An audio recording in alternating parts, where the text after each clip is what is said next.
We've got takeaways from the new depth chart and a little bit of a defensive preview to go with the offensive one from earlier in the week. Welcome to the Locked On Vikings podcast. Ooh-wee! You are Locked On Vikings, your daily Minnesota Vikings podcast, part of the Locked On Podcast Network, your team every day. What's going on, everybody? Welcome to another episode of the Locked On Vikings podcast, part of the Locked On Podcast Network, your team every day. As always, I'm your host, your pal, and the kid you copied off in math class. My name is Luke Braun. You can find me on Twitter at Luke Braun NFL. Show is on Twitter at Locked On Vikings. Thank you so much for making Locked On Vikings your first listen of the day. This episode is brought to you by Brightco Jewelry and Watch Insurance. Brightco brings you comprehensive, fast, and affordable jewelry insurance for as low as $5 per month. Check out your special offer for Locked On listeners and get covered in under 2 minutes at bright.co/locked on. That's bright, BRITE.co/locked on. Today on the show, the main topic is going to be the defense. We're going to go over what's different here. What do we have to get to know, how all of the players are going to kind of fit into it, sort of a general defensive preview. But, of course, title of the show is what we're going to start with, which is the depth chart. The Vikings released an unofficial depth chart. It's unofficial. It's not going to necessarily be something they behold themselves to, but it does have some surprises in there, and I do want to quickly discuss them. So let's dive into it. I think the one that a lot of people are talking about the most, and maybe the only surprising starter, is Jonathan Bullard being listed as a starter at defensive end. That does make sense with, like, it was, everybody had Armon Watts to be penciled in on there. And the Vikings listed as defensive end. I'm talking defensive tackle. This is Dalvin Tomlinson and Armon Watts, and James Lynch is listed in that. It's that position. But here's the thing. When Armon Watts got cut, I went back and watched a bunch of Jonathan Bullard preseason film. And yeah, the dude balled. Like, I think we didn't notice it because it's not a very sexy position, but I think he really earned that. I don't think this is a like galaxy brained roster flex thing. It's probably a little bit of a cat move. I don't think Armon Watts was was worse necessarily. And so I do think the cap sort of contract factored in a little bit, but Jonathan Bullard played really well. I don't know. I think he just earned a job. Good for him. It's Occam's razor here. I don't think that there's anything special going on there. I don't think it's like secretly Ross Blacklock or some other plan. I also think that this is a very rotational job. You're going to have a 4-2-5 nickel, or call it a 2-4-5-3, 2 Za'Darius Smith and Danielle Hunter, 2 linebackers and 5. That's your nickel. And only when you're in base, so only against 2 tight ends and 2 running backs and bigger packages, are you even going to see this 50 line type guy on the field. And so this is as much a starting job as Chandon Sullivan's job is a starting job, right? Where it's like you're going to kind of rotate in and out, or as Lewis Seen might outsnap Jonathan Bullard at the end of the day. That doesn't necessarily make either guy more or less important. But just know that the stakes, this is not an every down role that is being discussed here. But there are other things on this depth chart that are interesting. Jalen Reagor is the punt returner that I guess we sort of anticipated, and probably explains why you traded paid what they paid for him. Because paying that much for wide receiver 4 or 5 is not really so much the move. They also have him listed as the 4th wide receiver, as quote unquote backup next to KJ Osborne and KJ Osborne, and Jalen Nailor is the 5th guy, and that's kind of what I guess we expected. So there's that. They do this the way that they list it. If you're on equal footing, they're the starters are Christian Darrisaw and Brian O'Neill. They don't have an and in the backups. So they really listed that Alexander Madison, Kene Nwangwu, Ty Chandler. implying that if Cook goes down, it will be Alexander Madison being the main focal point and not as much of a split. But always these things are fluid, right? What does it mean to be the main guy? 70-30, 60-40, 80-20? Yeah, what's it going to be, right? For your fantasy purposes, your handcuffing purposes, that's kind of interesting. Austin Schlottman listed as backup center and not Chris Reed. That was a battle going on all of camp. Those guys were basically trading reps. It seems like at some point in the preseason, they decided that they were going to go with Schlottman in that role. And I do think he earned it. He had a very nice camp. And then the last one that's really interesting here, Akayleb Evans listed above Chris Boyd and Andrew Booth. Now, Andrew Booth missed a ton of camp being hurt, and that can't have helped his case for ascending in the depth chart. And I also think that, like, and this is kind of a pre-draft thing, Andrew Booth is going to be worse to start than like anybody because of the way that he plays. But the thing is, his problem is a fixable-ish one. You just kind of have to teach him how to time himself. You can listen to my immediate post-draft takes for more detail on that. But suffice to say, he goes early a lot. He gets flagged a lot. And then sometimes he goes late, but he always goes, and he's very confident and aggressive. So you just have to teach him how to time it. But before he learns how to time it, that's going to lead to a lot more negative reps and a lot more catastrophically negative reps than the way Akayleb Evans is losing rep. When Akayleb Evans is losing a rep, it's because he's playing it a little too conservative. And that means stuff's going to be in front of you and you can tackle and you can limit plays. So if guys go down, I'm going to put that on the field before I put in Mr. Dice Roll in Andrew Booth. But for the future, if you can get Mr. Dice Roll to know when to roll the dice and when not to, that can actually be a really, really powerful thing, like starting quality corner. I think he's got a better chance to become that than Akayleb Evans does. So don't be alarmed by Evans being leapfrogging Andrew Booth on the depth chart. I think that makes sense right off the bat, like week one. That tracks with at least the way I saw them, and the way that I saw Andrew Booth was as a guy I would take in the first round, understanding that he's like not going to be ready to go year one. And then of course there's the health too. But Evans leapfrogging Chris Boyd is really interesting. Chris Boyd had a fairly volatile preseason. I liked what I saw in the preseason. And I liked what he did more than I liked what Evans did, but it was close and it's subjective. So I don't have any issue with that or anything like that. But I guess good for Akayleb Evans. If somebody goes down right now on the outside, if Peterson or Dantzler goes down, that implies that Akayleb Evans is the one that goes in, and that's a bit of an upset. So let's talk about what these guys do. Let's get into the defense. I want to get into the scheme and this Fangio-style scheme. I've talked about it a lot on this show, so some of this might be repeat for you if you've been listening all summer. If you haven't, then tune in. We'll catch you up. And also talk about how players like Zadarius Smith and Daniil Hunter fit in, how players like Lewis Seen fit in to these roles, and hopefully kind of understand what they've built here makes a lot of sense to me. And I want to kind of explain why, like, okay, every piece I see its place and it all makes sense what they're building. Will it work? Who knows? But I see what they're angling at here. But first, let me talk to you about Brightco. Brightco is a watch and jewelry insurance company. So if you're going to buy something nice, you're going to get a nice ring, perhaps, to ask a little question or two, or just like an anniversary gift or something, whatever, a nice birthday gift for that special someone. And then you lose it. Your bag gets lost. Or like the thing that's on screen right now, you propose in a canoe and then the canoe tips over. This will happen. This happened to these people, apparently.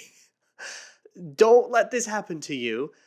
Get your insurance. Now, look, insurance is a big old pain in the rear end, and Brightco knows this. So how about 2 minutes on the phone? That's it. Bright.co, BRITE.co/locked on. No excuses for any of this. $5 a month, 2 minutes on the phone, and you are protected against all this kind of nonsense. Don't make this the story. Make the story be that you actually had it covered. That is, once again, bright.co/locked on. Thanks so much for making Locked On Vikings your first listen of the day. Hey, for your second listen, or maybe watch, go check out the history documentary. Parts 1 through 6, as well as a prologue, are up on my Patreon, patreon.com/LukeBraunNFL. It spans the history of the Minnesota Vikings. It is a 7-part documentary series, and it is TV episode length. This is a season of TV that I made, lengthwise at least. And I poured everything I had into it for basically this entire calendar year. I would love it if you checked it out. Once again, that's patreon.com/LukeBraun NFL. You can find everything posted there. Part 7 goes up on Saturday, but if you join me on Patreon, you can find it early by a day on Friday. Okay, so let's talk about this scheme. So we talked about the illusion of complexity on Monday's show, where I did this same exercise but for offense.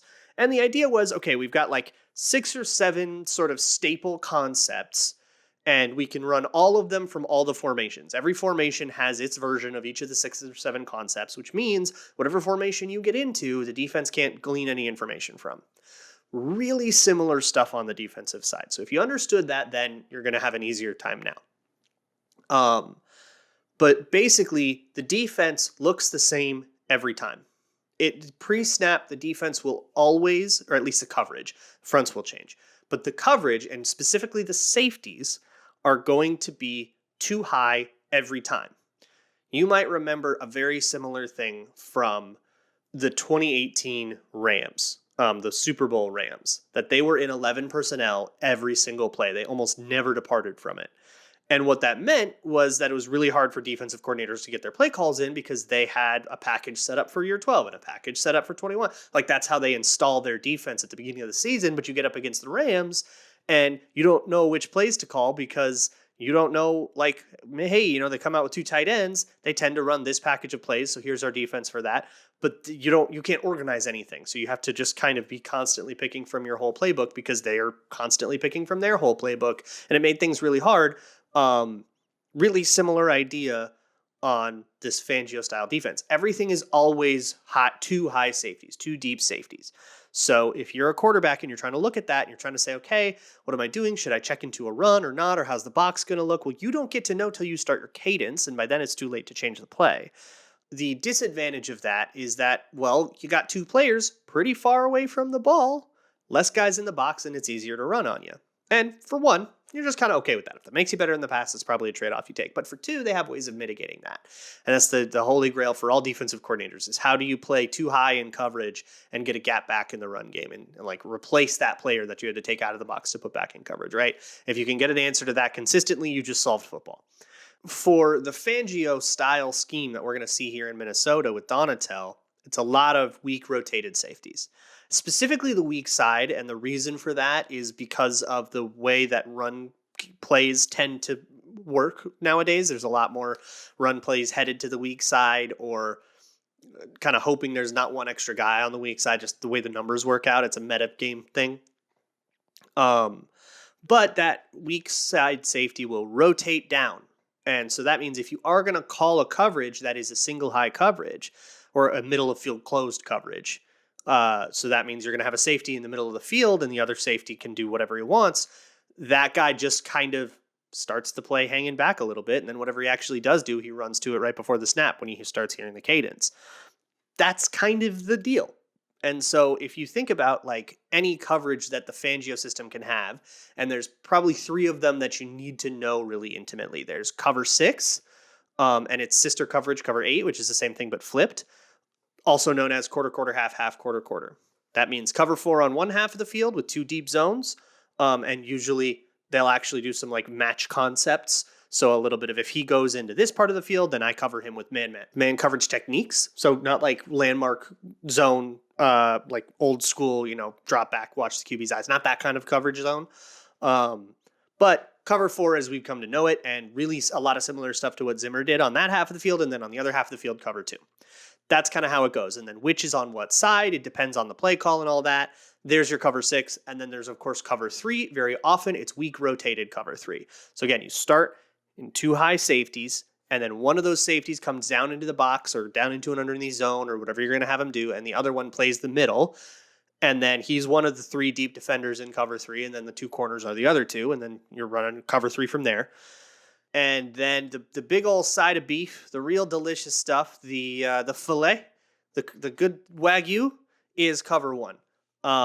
Cover 1 is what Fangio defenses want to be doing.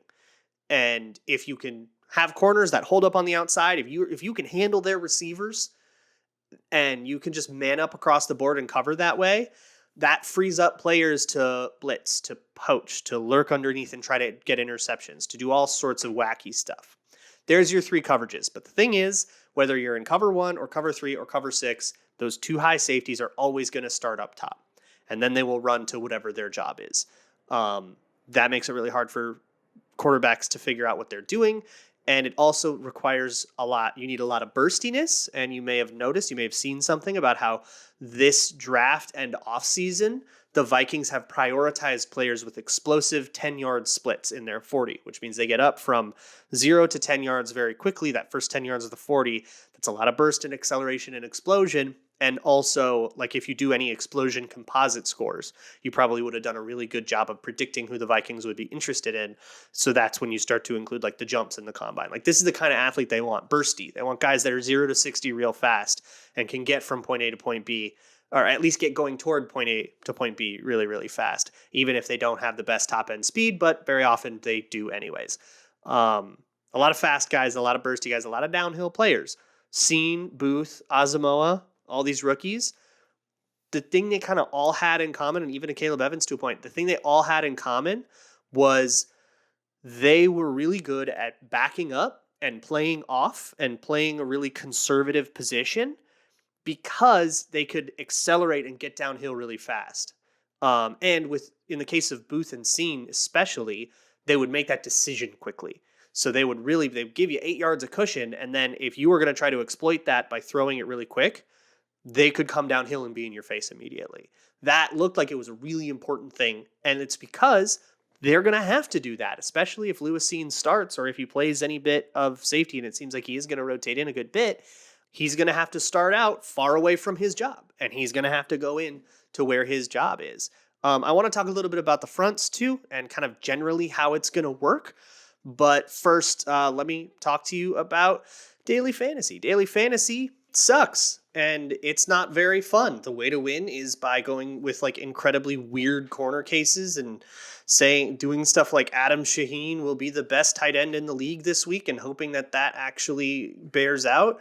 That's not fun gaming. What I want to do when I play a daily fantasy game is I have a few players and then just like live and die on those takes. That is where Prize Picks comes in.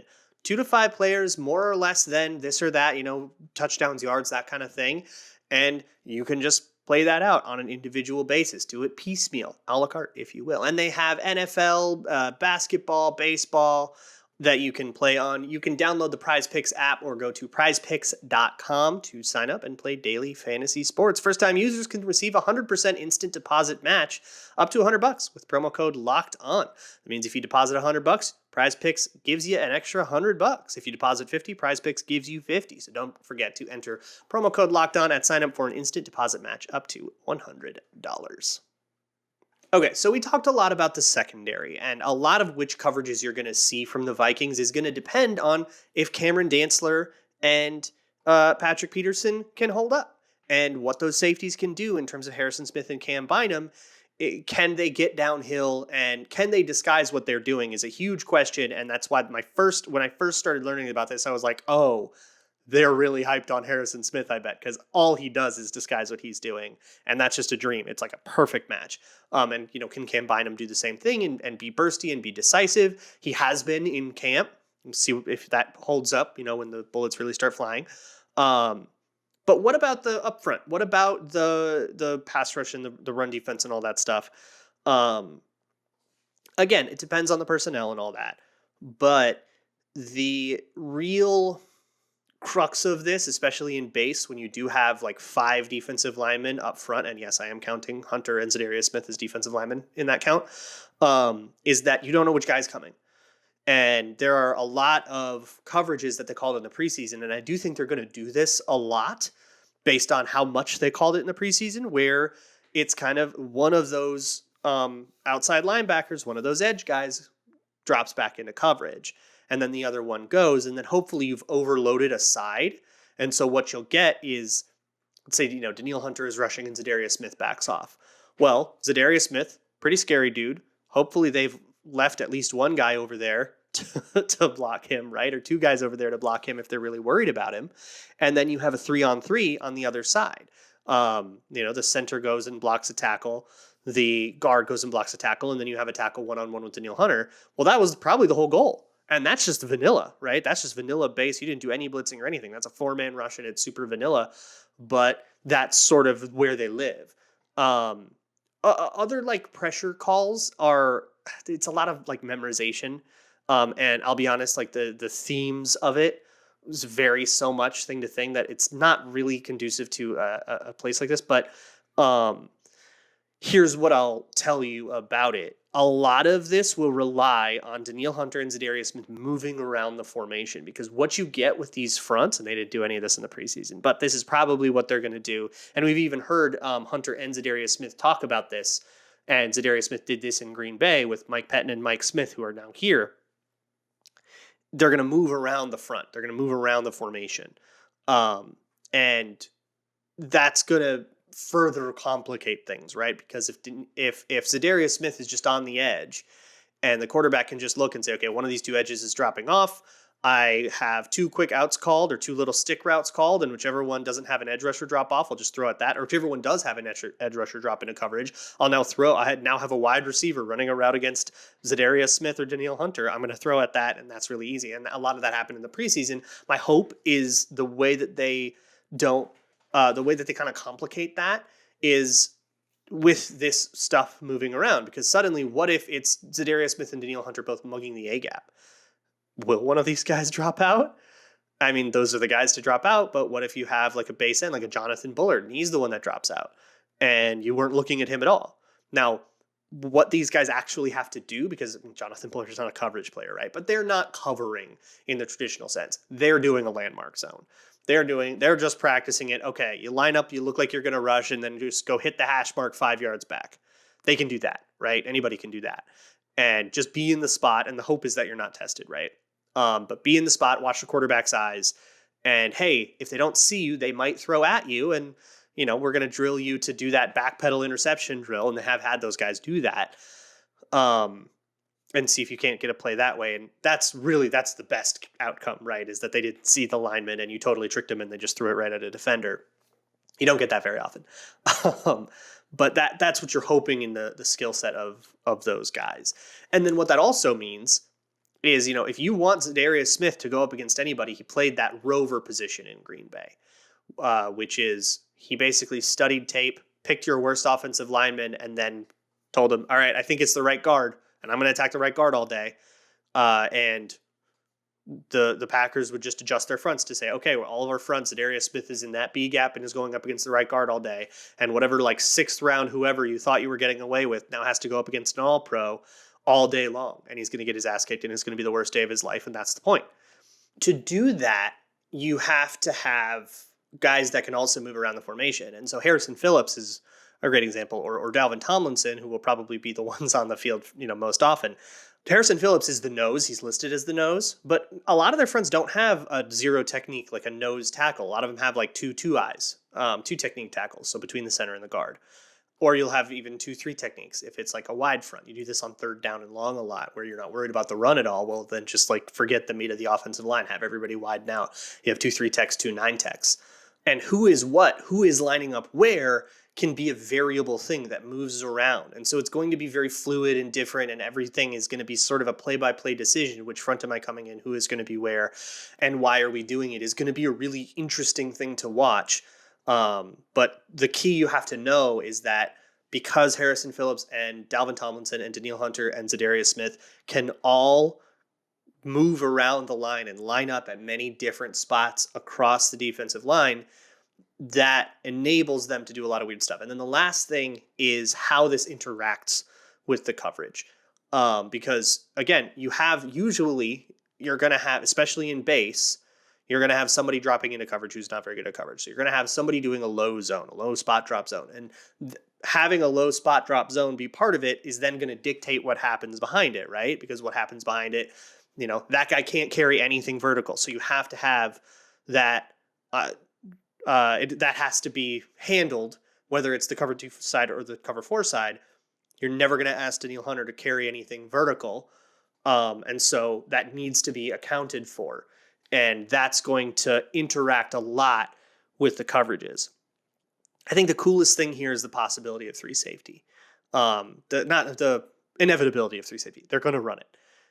That is Lewis Seen, who they're very excited about. He's just a tick slow right now. He's just like a half step late to stuff, and he's very, very close to being an awesome, awesome player, but he's just a tick slow. But what you can do with him right now, if you wanted to have 3 safety, is Harrison Smith, Cam Bynum, Lewis Seen, and then 2 corners, right? So this is a nickel package. It's like call it a big nickel if you want. So somebody is going to be up in coverage. That can be Cam Bynum, who played corner in college, so he's got at least some experience and some instincts there. He's very much better and at home at safety, but sure, you can do that for him in a tricky coverage call. And then Harrison Smith up. Harrison Smith can also play like up in the box, and then you have 2 safeties deep or something like that. You can do a lot of different things here. But one of my favorite things is having that weak side quarter safety. So imagine the quarter side is on the weak side. You'd call it half, quarter, quarter. This is a really big thing for Fangio defenses. They're calling a lot of half, quarter, quarter, and then having one of those safeties rotate down. That guy will be Lewis Seen. So he will be the inside safety on the quarters side, and the quarters side will be on the weak side where the tight end is not. And he will rotate down. That will be big on the on run plays, and you kind of utilize his skill set in that way. But also, that's where you put a poach safety a lot of the time. So poach coverages, it's a quarters thing. And there's a lot of other words for it, but poach is the one I know because of the Zimmer study that I did. That's Zimmer's word for the like Saban word for it. Anyways, the poach safety means you're on one side of the field, but you're actually helping the other side. And so one side will be cover 2, and cover 2 has a lot of weaknesses. So let's say they try to throw it up the seam against cover 2. You got to have safety. I'm going to throw it right up the middle of the field. Well, the poach safety's job will be to watch for that, break on things, and intercept them. So you could see a world where a rotational Lewis Seen actually makes more plays on the ball because they're using him in tricksy ways.